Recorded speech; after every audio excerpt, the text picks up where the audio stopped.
Okay then, that takes us to 2 p.m. So thank you so much for joining. That's brilliant. So first of all, that's always the most important thing for me to say, as Ellie from Pathways CTM, is first and foremost, thank you so much for joining. All of the students who are on the line, I think it's absolutely brilliant that you're taking this time out, specifically as you're back from your Easter break now, and albeit things are a little bit different at the moment, we do appreciate that you are still at school and you're using this time around your lunchtime to figure out some more kind of opportunities for you, and to use a little bit of time to understand a bit more some brands and educate yourself really. And I think that's so impressive, and that's the kind of thing which lots of these companies and employers are really looking for. So firstly, just thank you so much for joining. That's great. And also from my perspective, I can see a few familiar names, which is so impressive, because the fact that you're joining not only one but multiple of these webinars is just so impressive. So well done. That's my first thank you, and also thank you for completing the survey. So it's really interesting and a good way to kind of start off the sessions, understanding a bit better the results, what you know about the brand, about the topic, which I'll be introducing in a second. But it's really good to see that there's kind of mixed results. So to the guests, which I'll be introducing in a second, then it's really brilliant to see that there's a mixed bag. There's kind of people who have done some bit of volunteering before, done some fundraising before. There's some people who think that you can volunteer remotely, some people that you think you definitely can't. So we're looking at like 65% of people think you can get involved in something remotely, and then a few I don't knows and a few knows. Do you think volunteering is important on your CV? Yes, we've got a 95% yes, which is really encouraging. Some I don't knows, which is of course absolutely fine, and part of the reason why we've got today going on. And then a really nice kind of mix of people who've done some fundraising before. So about 70% have actually done some fundraising before. So we'll really ask you to kind of share your experiences and some things you've got involved in. And some of those who haven't, and that's today's a perfect opportunity to understand a little bit more about how and why you could get involved. So thank you for kind of completing that poll. That's really interesting for me. So I did introduce myself at the beginning, and as I say, I know I can see a few familiar names, so you might have seen my face before. I'm Ellie from Pathways CTM, and I'm helping kind of run these sessions we have every Tuesday with cancer research throughout April. Today we're really lucky to be joined by two special guests who will introduce themselves in a second. I'm not going to take that from them because I think it's best placed if they introduce themselves. But first and foremost, although I know that we do have some people on the line who have dialed into multiple sessions, which is brilliant, I want to make sure that it's really clear and you can understand exactly how to interact throughout the session. Because everyone's getting used to using this technology and things changing slightly. So I want to make sure it's easy as possible for all of our students to ask questions throughout the session today.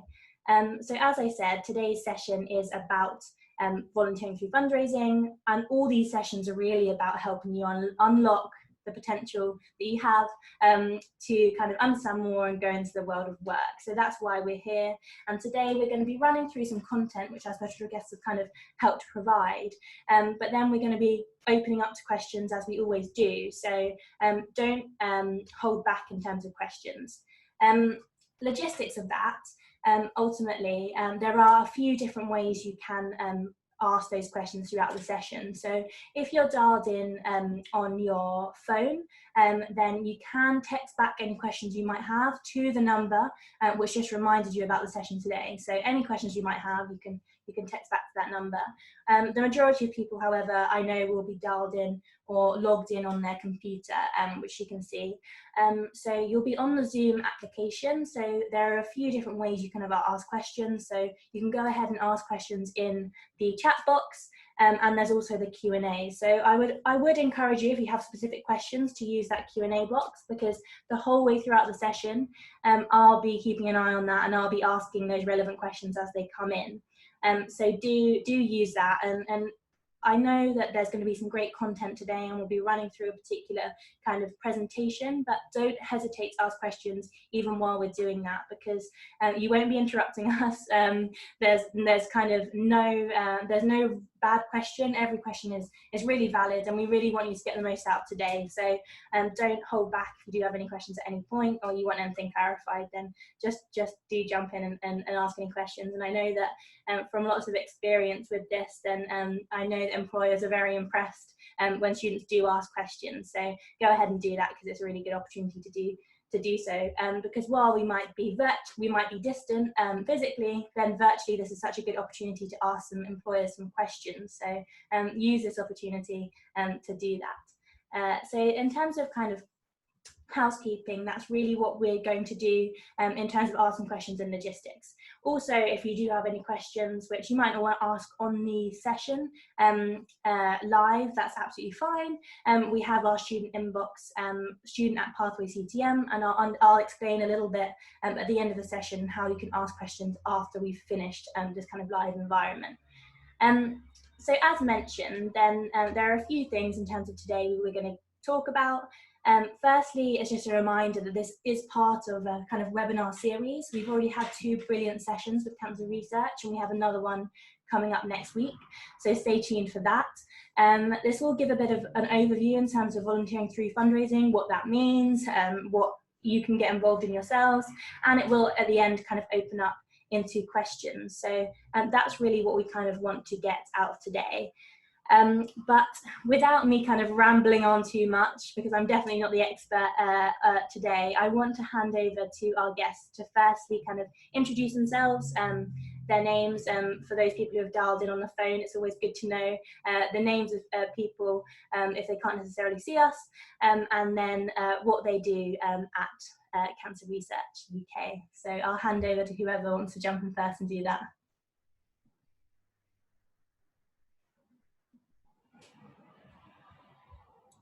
I'm off mute now. Yes, I'm happy to go first. My name's Helen Oakes. I work in the talent development team at Cancer Research UK.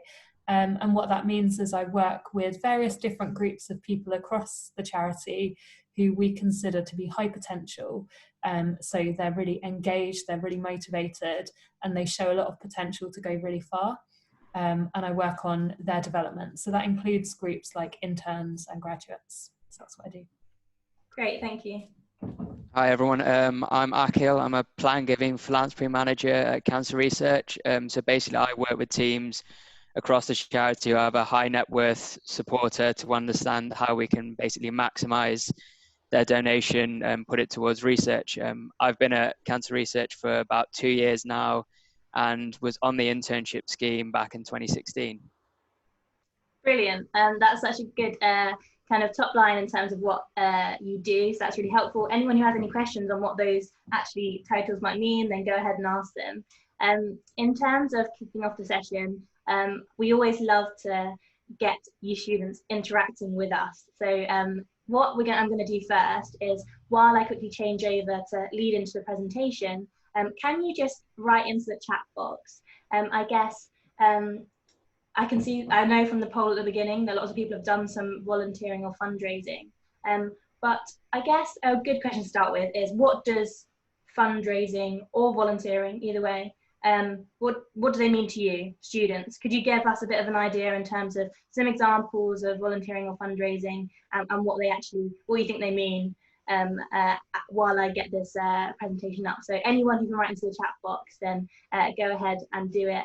And it will give us a good starting point in terms of what that means, and a good kickoff to our session. So quite shy today, that's absolutely no problem. Oh, helping the community, actually, well done for getting the first person coming back to us. I always love and appreciate that. Jasmine, raising money or giving up your time for a deserving needing cause.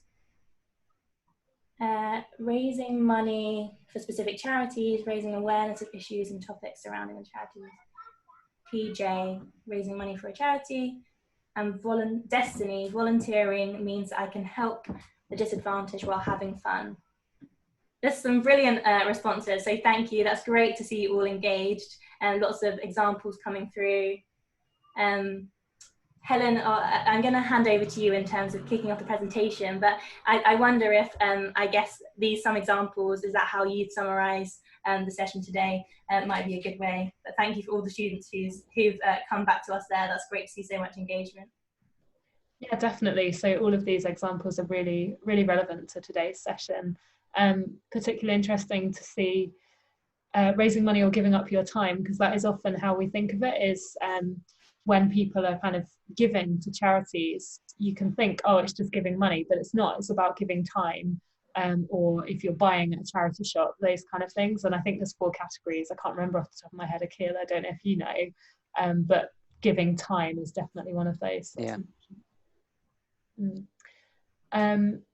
Yeah, so moving on to this slide. So before we kind of kicked off and talked through some personal stories, which we'll get into, so Akil's going to talk some more about his fundraising experiences. I'm going to talk a little bit more about fundraising that our interns do at Cancer Research. But before that, I just wanted to highlight really some of the work that we do at Cancer Research, but the fact that that is only possible because of our fundraising and because of the individual actions of so many people that creates fundraising at such a massive scale. Fundraising really does underpin everything that we achieve.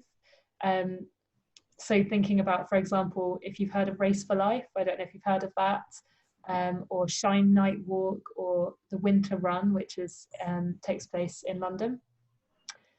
We had in 2019 over 400,000 people take part in those events, and that raised £49 million.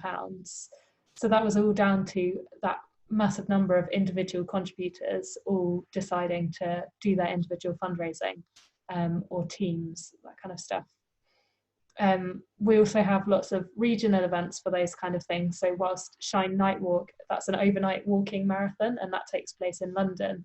But they've also now started to do regional events, and it means that we can reach more people and encourage even more people to fundraise for the charity, which is brilliant. And we also have local fundraising groups all over the UK, and that's a collection of individuals who really want to come together to support our charity. And alongside that, we've got corporates, so big companies like banks or supermarkets, that have individuals working in them who really want to raise money for us. Those kind of initiatives raised £39 million last year, which again is amazing and is only possible due to the actions of individuals. And lastly, a couple of our kind of key fundraising events. We have things like 10,000 steps a day, where everyone walks that many steps for a month. We have, I'm having a look at the big list of different stuff we have here, but Veg Pledge, so going meat free for a month, for example, or a triathlon, which is giving up alcohol. Those kind of individual initiatives raised about £6.2 million last year and involved about 86,000 people. So the scale of it is huge, but it only happens if everybody individually contributes to it. So that was just to kick us off, give you a flavour of what fundraising can mean. Wow, that's amazing. Thanks, Helen. Yeah, I'm going to go into a bit of detail on a few personal fundraising pieces that I've done over the years, and just work through those. So I know work experience and kind of internships are often hard to come by whilst at school. And fundraising can be a fantastic alternative to develop those similar skills, which prove really useful in interview settings. So just gonna go through a few of those. So at Cancer Research UK, we partner with a company called Ultra Events, who organise ballroom dancing competitions and boxing competitions across the UK. And as part of that, Cancer Research UK puts on their own boxing event and ballroom dancing event in November each year. And as part of that, I signed up with my boss to take part, and it's a fantastic way of developing teamwork skills in a completely different environment. You know, you learn an incredible amount about patience, because dancing is not an easy skill, trust me. You learn a lot about perseverance. You'll get the steps wrong plenty of times over over the weeks of training, and you learn a lot about time management. You know, you have to train before work, during work, after work, whatever it may be. You're learning so much about prioritizing your time in different ways. So it was certainly something I undertook, which I didn't expect to gain skills apart from dancing on, but, you know, learn a lot about myself and various different skills I had and different skills that I maybe needed to work on a bit more. And the second one across, just, yeah, the art of the sale, which is something I suppose you probably don't think about relating to fundraising that much, but is an interesting one. So just while at school, we organized a couple of music events to raise money for a local hospice. And that was kind of my first experience of ticket selling, and is a really useful kind of character building experience, because obviously you're guaranteed to have rejections. Not everyone can buy tickets, and you learn so much about persuasion and learning different ways people think and how you can maybe persuade based on people's opinions, or you know, appealing to their emotive side maybe. So it's a very, very useful thing as well. Third one across may be quite strange. I'm assuming everyone can see the presentation. It's me with a shaved head. But yeah, it's a little thing for me, just on confidence building, I suppose. Certainly, I probably wasn't the most confident person while at school. And when joining university, you know, I would often shy away from certain opportunities and maybe a few team activities. But fundraising is a fantastic way to connect with people, and you're going to be supported whatever you do. So, you know, shaving your head may look a bit strange, but you're guaranteed to have plenty of people behind you supporting you doing what you're doing and pushing yourself to overcome fears for fantastic and worthwhile causes, which a lot of people have mentioned in the chat box already. And then the final one is social skills. So actually, while I was interning at Cancer Research, I undertook a hitchhiking challenge from our London office in Islington up to Edinburgh in Scotland, and trying to convince truck drivers from the Highlands of Scotland to allow you to sit in the back of their truck with a shipment of timber is the best social skills training possible in my opinion. It's a completely unique experience. And those kind of things are often the highest value in interview scenarios. You know, if you can come up with something that's completely unique, it's something that sticks in an interviewer's mind, and certainly has stuck in my mind when I've been doing interviews as well. But yeah, that's a short overview from me. Yeah, that's amazing. And I think that what really good points to make there in terms of people are often, lots of the students I know that which will be on this call are in search of, you know, work experience, or and have in their mind a certain set work experience structure, whereas actually all of these examples you've used here are perfect examples of actual experience you'll need to get a job in the future. So I think they're really good examples for the students in terms of, you might not necessarily need to have a structured work experience in that respect to gain all these skills that you've shown through not through a different kind of voluntary, I guess, work experience, which is brilliant. Yeah, definitely. Cool. Just a quick question for you from me, if that's okay. Yeah, of course. Do you know how much you've raised with any of these things? So I think across those four, it's probably about 4,000, I think. Wow, nice one. But yeah, plenty of generous family and friends to thank for that. I'll go into the relevance of that in a moment with what I'm about to go on to. Any questions, please pitch in on this stuff from anybody. I wanted to talk to you a bit about intern fundraising at Cancer Research. So as Akil mentioned, when he was an intern, he took part in some fundraising.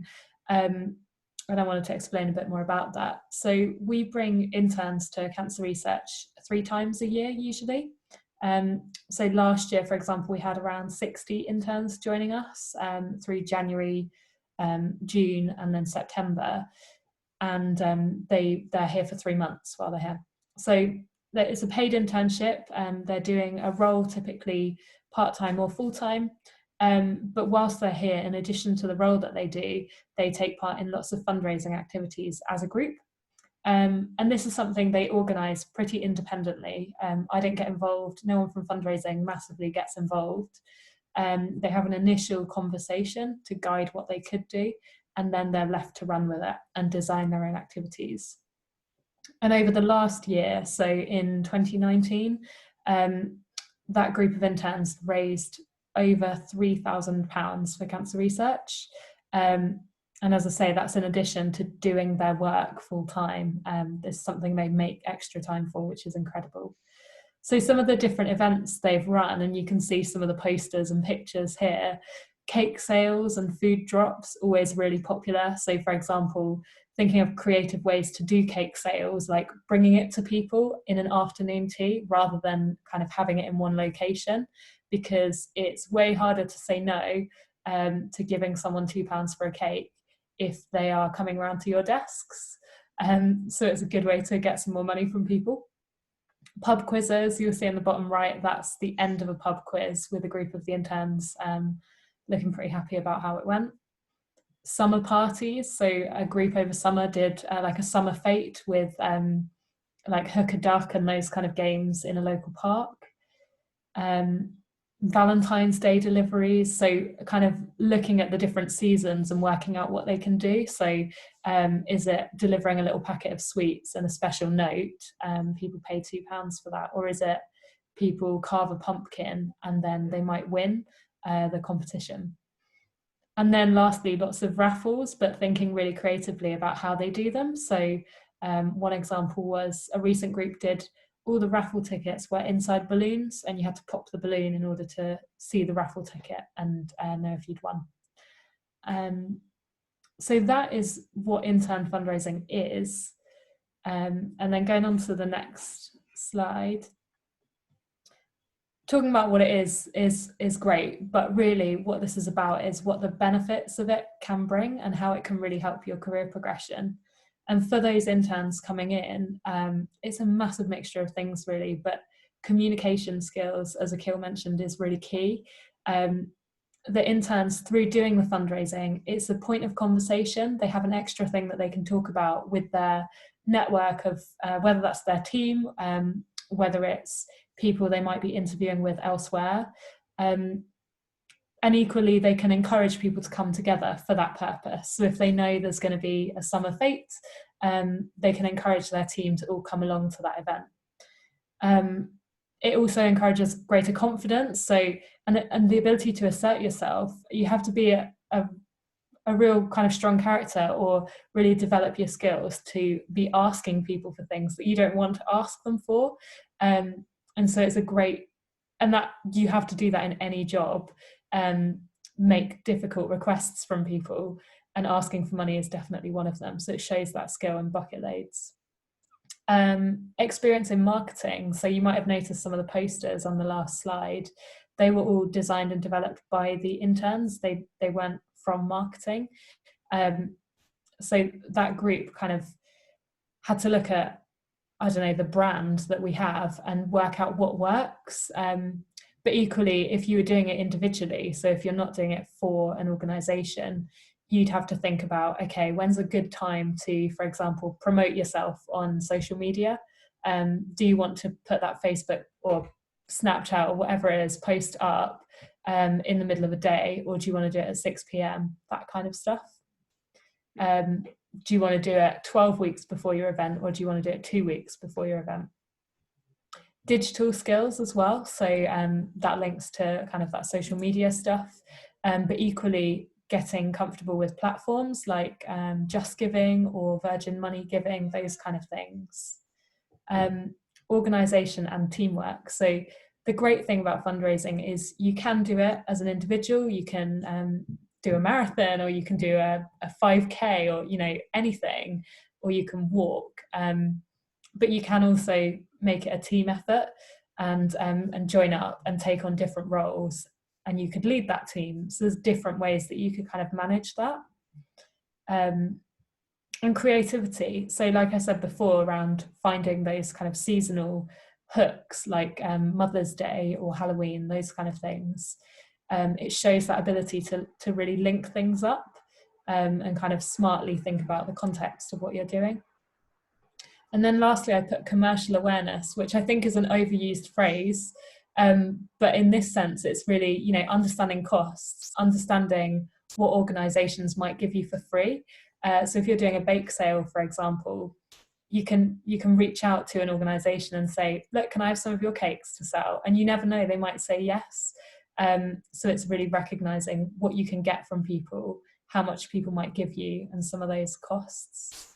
So there's some different skills that it can give to you. So then I've just put together a few top tips for you if you are doing fundraising. And these tips can support job applications. So it's just a few things to think about there. So fundraising is definitely something to include on your CV. It doesn't have to be kind of massive £1,000 achievements. It's about like the effort that you've put in and the skills that you've shown by doing that. So, you know, try to set out what your responsibilities are or were, what you achieved and what skills you gained through doing it, and how they link to the actual role you're applying for as well. So if the role is nothing to do with social media or digital, then maybe don't emphasize that, but there'll be an element you can emphasize. And then on your CV or application or interview, state what you did and what the result was. And sometimes it's helpful to try and quantify that. And this is really true with fundraising, where it's really clear. So I've put an example below. By communicating early what I was doing, so I was doing a run, and reminding people quite a lot, so pestering people basically, they donated more money, and it meant I achieved X target, that's how much I raised.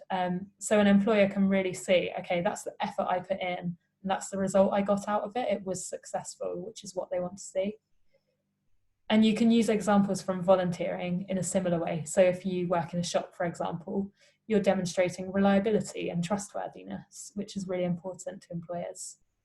And there's a section on the right, which again just shows another way to like demonstrate that experience. So on a CV, you might have your experience, the title of it, and a few bullet points to say what you did and what the outcome was. So yeah, that's it from me. That's brilliant, and that's really good advice, students. I hope that you're kind of taking note of some of these bits that will be really key and useful to your applications in the future and your CV. I'm conscious there are a couple of questions. I'm not ignoring the first question, but I think I'm going to save that till later. But Reese, thanks for asking this question. I think this ties into, Helen, what you were just discussing. So is fundraising more valuable for applications than other types of volunteering? It's quite a tough question, but good question, Reese. Well done.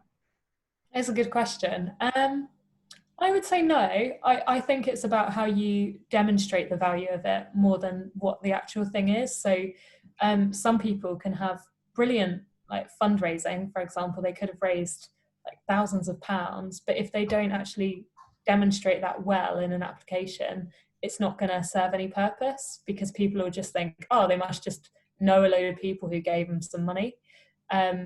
So it's really about how you're demonstrating what skills you've gained from that, or what qualities it shows about you. And that's the same with any volunteering, I'd say. Great, yeah, and that ties back really nicely to Akil, your examples, because every single one of them, you had kind of your demonstration in terms of what you achieved from each of those, whether it's socially or all those different things, which is a really good example. Great, so I'm just moving on here, and I'll come back to those other questions. I know they're there. I'm not ignoring you students, but I will ask them, don't worry. Yeah, actually, just to build on something Helen mentioned. So when I was on the internship on our first day, we had a bit of a team building exercise to kind of come up with an idea of how to market cancer research to university students and school students. And through that, I think we came up with kind of a marketing tool of this idea of a cancer support robot who basically used slightly questionable language, but to really, impact in a different way to the messaging we were currently using. And, throughout the internship, we ended up pitching that to some people in the innovation team. And then kind of when I was being interviewed for my first job, I already had a few remaining contacts at CRUK and could use those kind of random example, well, not random, but an example that wasn't directly related to my specific internship role to demonstrate a wider understanding of the charity. So it's often kind of little bits and pieces. If you're just passionate about them, they can really exemplify into fantastic examples for interview situations.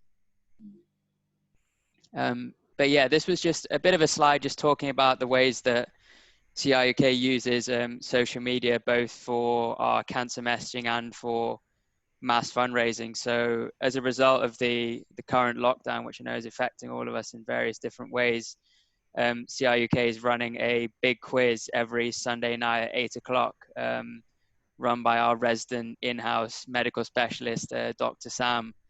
And we had over 2,500 people play that last week. And then Sunday just gone, we had another, I think it was close to 3,000 people play the quiz, and it's raised over £7,000 so far. And obviously also through Facebook, we do birthday fundraisers. So it's certainly something that we see as a mass tool, and something that we're slowly getting to grips with as a mass organization.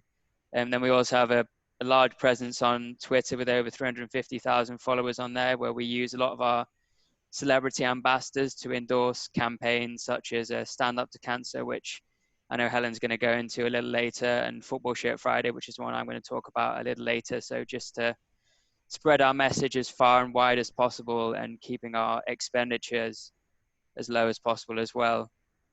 And Instagram is another tool where we use that as well, with over 150,000 followers on there. So that's a big tool for our London Marathon, with several celebrities filming their runs throughout the day, and really just gets our presence out there in different ways. And we also use it as a prevention messaging tool. So, short 7-second clips just explaining a few of the bits and pieces about the issues around smoking and how that links to cancer, and just keeping it very short and sweet, and doing it through that way as well. YouTube is another one where we use it a lot to share prevention and early diagnosis messaging, whether that's through infographics, interviews with nurses and researchers. So it's another great tool for us to share information. And finally, one that's not on there is our use of streaming. So we're starting to work with a lot of YouTube and Twitch streamers to raise money through live gaming streams. And it's an area that's growing for us, and obviously in the current situation is one that we hope to grow further. That's brilliant. So definitely take down those examples, students, of the different kind of mediums you can use. Great examples. And yeah, this is something that's quite close to me. So Football Shirt Friday is a campaign run by one of Cancer Research's sub-brands called the Bobby Moore Fund, which was set up by the widow of World Cup winning captain Bobby Moore, who passed away from bowel cancer in 1993. It was actually a campaign that I worked on in my first job at CRUK when I joined back in 2017. So the campaign takes place on the last Friday in April every year. Unfortunately, we had to cancel this year, but we've rescheduled for November. And the basic concept is donating £5 and to raise funds and awareness for bowel cancer. And in 2019, managed to raise over £140,000 through these mass fundraising ideas.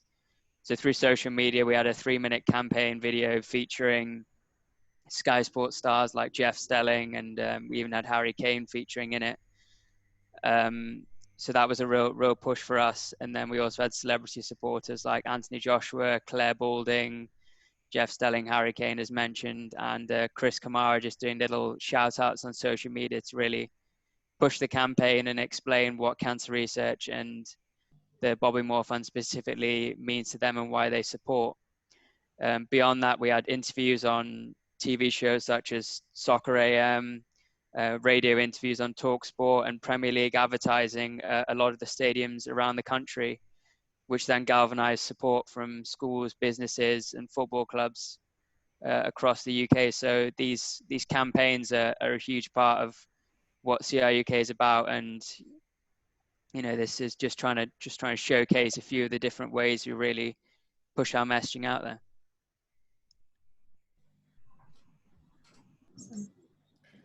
So then, Stand Up to Cancer. Quick question first of all, who's heard of Stand Up to Cancer?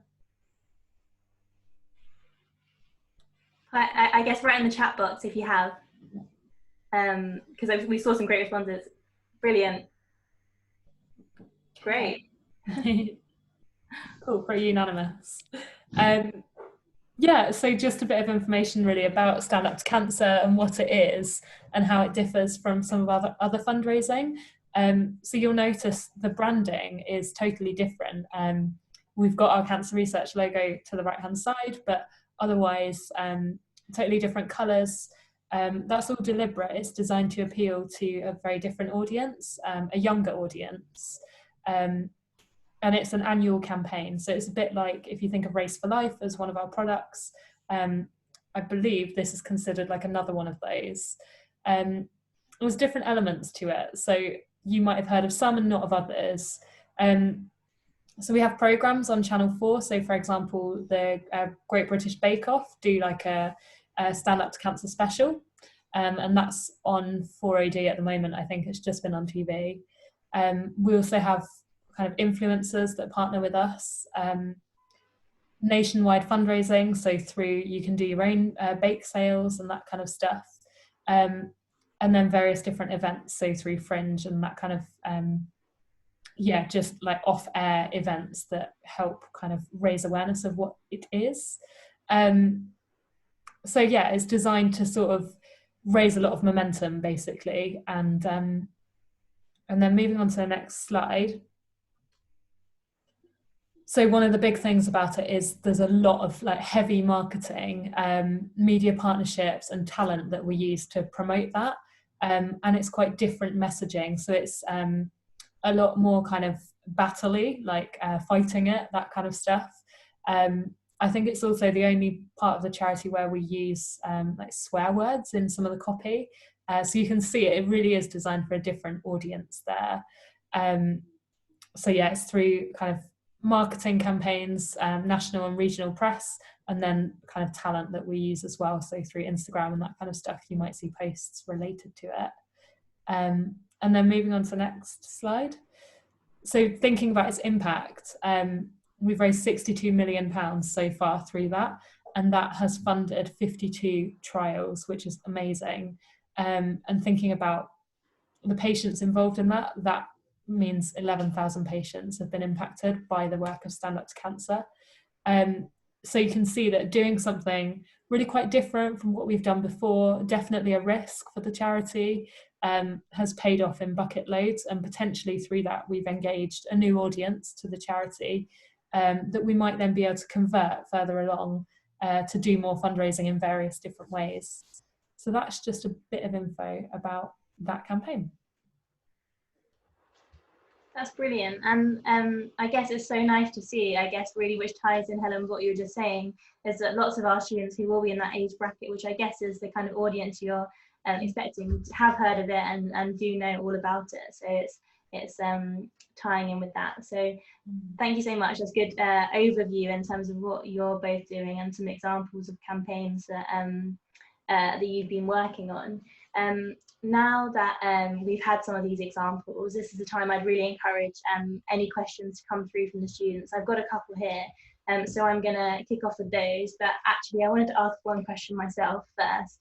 And I guess, I don't know whether it's a difficult question, but just one on top of my head. But if the students who are on the line now, so we're 16 to 18-year-olds and wanting to kind of use this strange time to their advantage, in terms of being remote, everything being a bit virtual. I know both of you have shown examples of how these campaigns have gone online. What would you say your best advice is in terms of getting involved and helping out virtually now with any of these campaigns? I guess what's one kind of tangible thing I guess you could be doing at home now if you're in that age bracket and you want to help out with some fundraising, do a bit of volunteering? To Akil, to you first, and then over to you, Helen.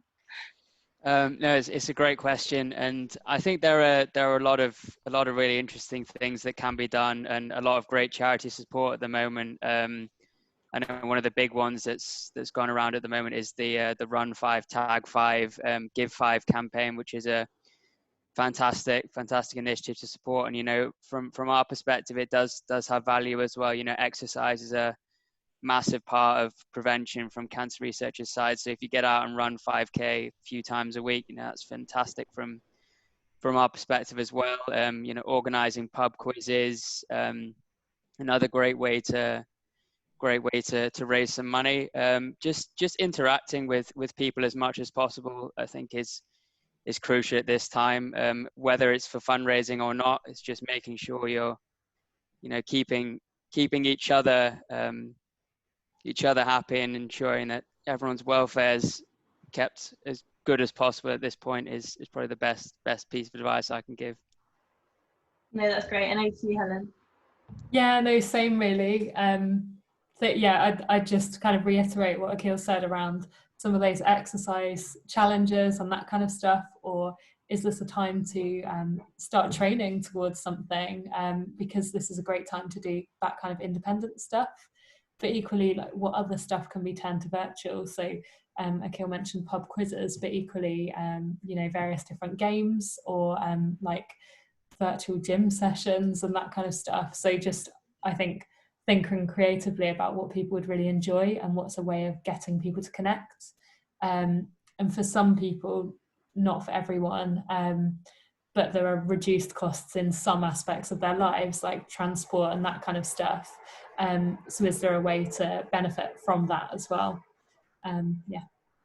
Yeah, no, there's some good ideas. I hope everyone's kind of taking those down. And yeah, of course, your own mental and physical health are paramount, of course, but also at the moment, thinking of some of those ideas of different things, which the example earlier, when the interns kind of think of their own marketing technique and think about those different times of day, which are good to post on social media. You can definitely do those tests yourself with your own posts and see which ones perform better.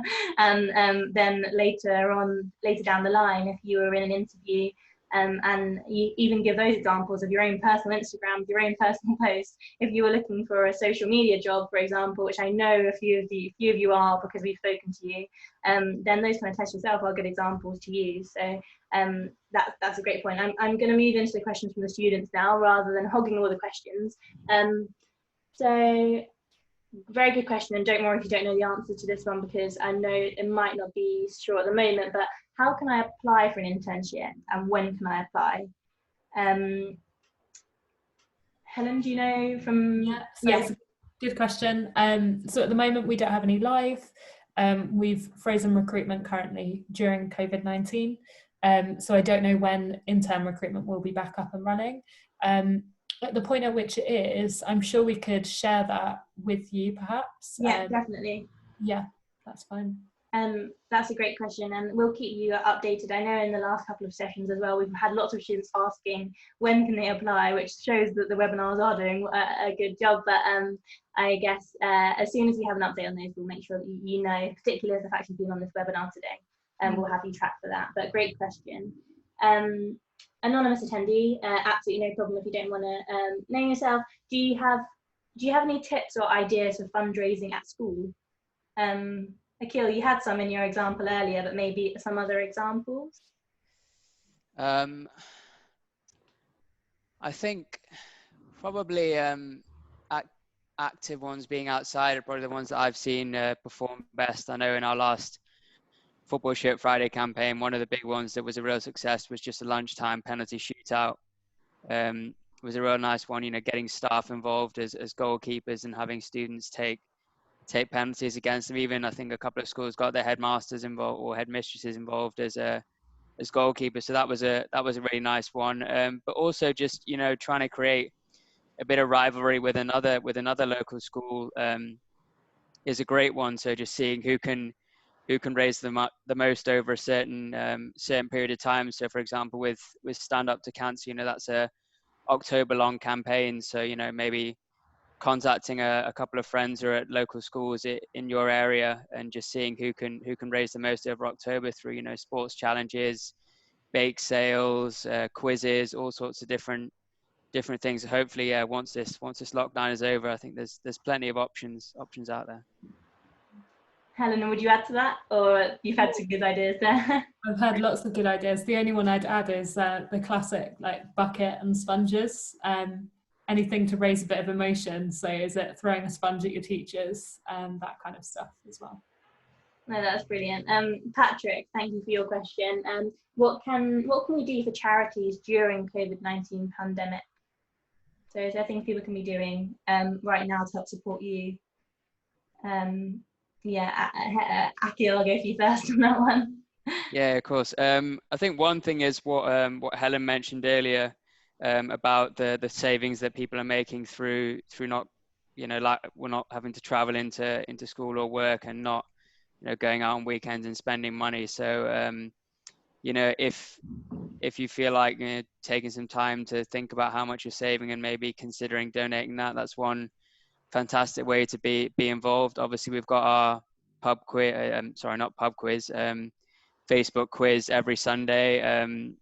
Through that, there's options to donate as well to cancer research. So that's another platform we've got as well. Helen, I don't know if you have any other ideas. Yeah. I'm struggling on this one. Yes, or just raising awareness as well. So sharing some of the campaigns and that kind of stuff. The more people that they reach, the more donations that we're likely to get. And we know that not everyone's in a position to give. So if you're able to share and raise awareness, then that's a great way to support as well. Yeah, absolutely. And I know that we have another session with cancer research next week, and any of you students who I know have been on quite a few of the sessions, if you do want to email into student@Pathway CTM with any kind of creative designs or anything that you might, you were talking earlier about some kind of publicity which you used in your interns for some projects. I mean, what a good time to kind of test your graphic skills, if any of you have things or on your computer. We'll always get back to you at Pathway CTM and we can share them with cancer research. I'm not promising anything will be used, but I just think, why not use the time at the moment if you are interested in that side of things, or if you have any ideas of, like Akil mentioned, the Run 5, Donate 5, Nominate 5. Do you have any ideas yourself of students of different things you could do which kind of replicate that, or some innovative ideas? I'm sure, I know at Pathway CTM we'd be very keen to hear of your ideas, and we can share them with Cancer Research as well, Cancer Research UK as well. So in terms of any other questions, I'm kind of conscious of time because we will be wrapping up in a few minutes, because these are usually around 45-minute sessions. If anyone does have any last questions which they want to get in, then 100% do send them in. But mostly I just want to thank you so much for your time today. I think it's really, really valuable to talk to our students about what they can be doing, some of your experiences as well, particularly talking about those things you did at school and how they helped you on your journey. I wonder, Akil and Helen, did you talk about the volunteering opportunities that you've kind of taken part in? And I think this is probably an obvious answer, but in your interviews for your current roles or on your career path, have you spoken about your volunteering in any interviews or application processes?